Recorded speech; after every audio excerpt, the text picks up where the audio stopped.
अस्सलाम वालेकुम दोस्तों, मुसलमानों के लिए शर्फ से डूब जाने का मकाम है कि 10,000 लोग अब तक शहीद हो चुके हैं गज़ा के अंदर। और फजलुर रहमान कतर में आज सुना उसने दूसरी मुलाकात की है हमास के रहनुमा से, और वो इसराइल का पैगाम ही लाया होगा डेफिनेटली। इसके अलावा तो वहाँ और वो इसके इंतज़ार में थोड़ी बैठे हुए थे हमास के लोग बात करने के लिए। डेफिनेटली ये सहूनी ताकतों का करिंदा बन के, मैंने तो मजाक में बात की थी लेकिन मेरा ख्याल है ये उनका करिंदा बन के ही उनसे बात कर रहा है। इसके अलावा बच्चे जो होते हैं वो बच्चे ही होते हैं, जो देखते हैं वही करते हैं। गज़ा के अंदर बच्चे अपना जनाजा उठा के बच्चे गेम खेल रहे हैं कि शायद ये गेम है, और इस तरीके से कर रहे हैं। इसके अलावा एक दिन वीडियो में मैंने देखा था कि वो अपनी जो उनकी एक इज्तिमाई कब्र खोदी गई थी उसके अंदर खेल रहे थे, और उन्होंने एक बच्चे ने आके ऐलान किया कि हमने इस कब्र में ही दफन होना है और हम इस कब्र में ही खेलेंगे। तो ये है करेज। और एक मेरे दोस्त ने कमेंट किया बड़ा ज़बरदस्त कि हर चीज़ चाइना में बनती है जबकि करेज बहादुरी सिर्फ गज़ा के अंदर ये दुनिया ने देखी है। इसके अलावा आपको एक वीडियो भी दिखा देता हूँ साथ, ये लेटेस्ट है कि देखें टैंक के करीब जाके उस बंदे ने, जो भी उसके हाथ में असला है, उसने उसे बम वगैरह फेंका उसके ऊपर, उसको उड़ा दिया है। तो ये करेज की बहुत बड़ी मिसालें कायम हो रही हैं। पूरी दुनिया एक तरफ है और गज़ा के लोग एक तरफ हैं। अब आने वाले हफ्ते वाले दिन यूके के अंदर, लंदन के अंदर 1 मिलियन मार्च हो रहा है। आप लोगों को याद होगा जब इराक की वार हुई थी तो मिलियन मार्च हुआ था। इमरान खान साहब ने कई दफ़ा कहा है कि मैं उस मार्च में शामिल था बड़े फ़ख्र के साथ। तो इस मार्च में अब 1 मिलियन मार्च होने जा रहा है। ट्यूब नहीं चलेगी अंडरग्राउंड, शायद उस दिन नहीं चल रही, तो इसलिए काफ़ी ज़्यादा वॉक करनी पड़ेगी, तो तैयार होके जाएँ। पंजाब पुलिस की आए दिन आप लोग बदतमीजियाँ देखते हैं। एक डॉक्टर के साथ क्या हो रहा है। मैं डॉक्टर हूँ यार, मैं केस में कार्डियोलॉजी में प्रोसिक्यूशन कर रहा हूँ, ये बात कर रहे हैं। उसने कहा है मैं डॉक्टर हूँ, तो उसने कहता है आ तेरी डॉक्टरी निकालूं। तो ये डॉक्टरों को चाहिए कि जब कोई पुलिस वाला कोई आप लोगों के पास इलाज के लिए आए तो इसका बदला ज़रूर लें। जालिम को माफ़ नहीं करना चाहिए, जिसको चाहे मार दे, जिसको मर्ज़ी जलील कर दे। ये सर्टिफिकेट किसी के पास नहीं है, ये सर्टिफिकेट काजी फायज़ ईसा के पास भी नहीं है। आज एक सुप्रीम कोर्ट के साबिक जज ने दरख्वास्त दायर की, उसकी हियरिंग थी, क्या खैर उन्होंने रिजेक्ट कर दी, लेकिन नहीं थी कि मुझे 4000 यूनिट मिलते हैं, 2000 यूनिट मिलते हैं रिटायरमेंट के बाद बिजली के फ्री। मैंने सोलर पैनल लगा लिए तो मुझे उसके पैसे दिए जाएं।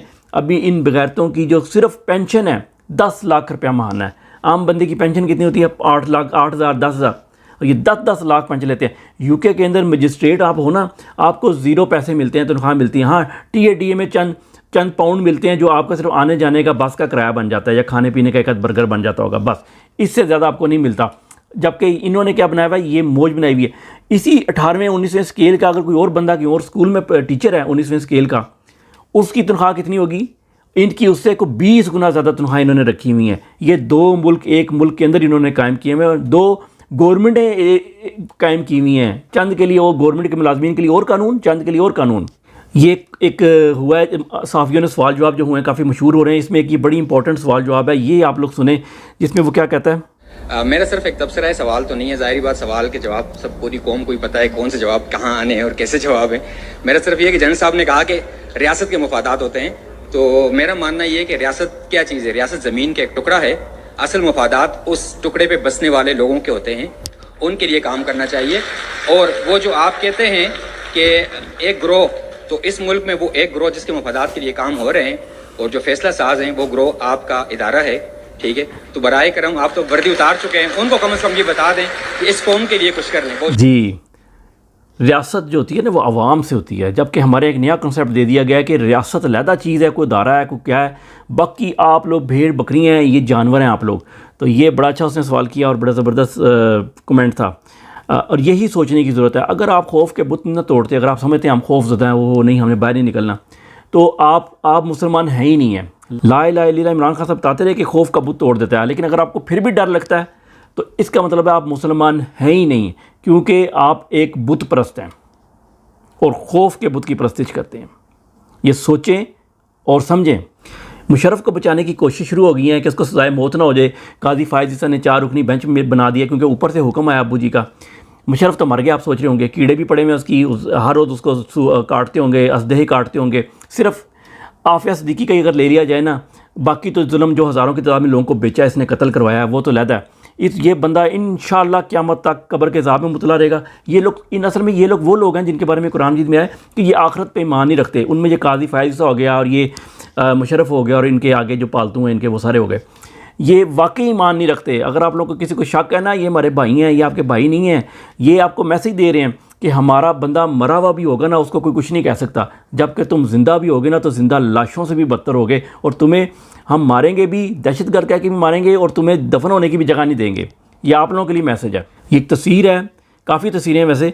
ये इसराइल के बच्चे जो है ना, जो बम फेंके जा रहे हैं गज़ा के ऊपर, उनके ऊपर मुख्तलिफ अपनी ज़ुबान में ना मुख्तलिफ उल्टी सीधी बातें, गालियाँ लिख रहे हैं।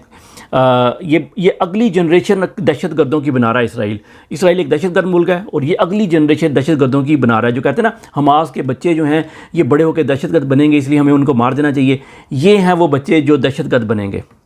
ये KPK में एक है, पीपल पार्टी का बंदा था, इसने पीपल पार्टी छोड़ के PTI में शमूलियत इख्तियार कर लिया और बड़ा उसको पब्लिसाइज़ कर रहे हैं। PTI पागल हुई हुई है सुबह से कि पता नहीं क्या कमाल कर दिया। ये वो पीपल पार्टी के सारे लोग जितने भी PTI में शामिल हुए थे ना, सारे गद्दार थे, ठीक है, फवाद चौधरी समेत। ये बंदे हैं, ये आखिरी दिन आपसे टिकट भी ले लेंगे, और आखिरी दिन जिस दिन वोट डालने जाओगे ये सुबह बैठ जाएंगे। अब किसके हक़ में? नून लीग के हक़ में या किसी और के हक़ के अंदर। इन लोगों से बच करें। PTI को इन बेशर्मों की, इन इलेक्टेबल की ज़रूरत नहीं है, और ये इस बात पे कोई खुश ना हो, बल्कि कोई अब शामिल भी नहीं हो सकता PTI के अंदर। अगर किसी और पार्टी का है उसको शामिल ना करें। हम उसके ख़िलाफ़, हम लोगों को इस बात पे मजबूर करेंगे कि वो इन लोगों को वोट ना दें। अगर आप इनको बनाएंगे किसी वजह से जो अब शामिल हो रहे हैं PTI के अंदर, हम ऐसा होने नहीं देंगे इंशाअल्लाह। और अपने अंदर जितनी भी काली भेड़ें हैं उन पे नज़र रखें। कलेक्शन आएंगे, हम उस पर आपको बड़ा ज़बरदस्त बताएंगे। सारे प्लान रेडी हैं, क्या करना है, कैसे करना है। इन्होंने जो जो प्लान किया उनका तोड़ निकाला हुआ हमने इंशाअल्लाह। अपना ख्याल रखिएगा, दुआ में याद रखिएगा। अस्सलाम वालेकुम।